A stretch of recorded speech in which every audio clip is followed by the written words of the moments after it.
Hər birinizi salamlayıram. Bugün Alman dilində sizlərə trenbare verbin ayrıla bilən feillərin indiki zamanda işlənmə qaydasını izah edəcəyim.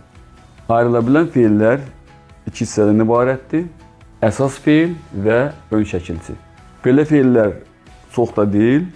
Bunlar sadəcə olaraq əzbərləmək lazımdır. Misallar vasitəsilə mən sizə izah edəcəyim. Aufstehen, məsəl üçün, yuxudan qalxmaq, anrufen, zəng etmək, einkaufen, alış-veriş etmək, anmachen, yandırmaq, hər hansı bir elektrik aləti, deyək ki, televizor, kompüter, işıq və s.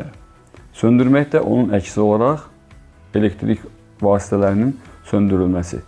Misal üçün, ich stehe 8 Uhr auf. Əsas feil ikinci hissəyə gəlir, ön şəkilçi cümlənin sonuna.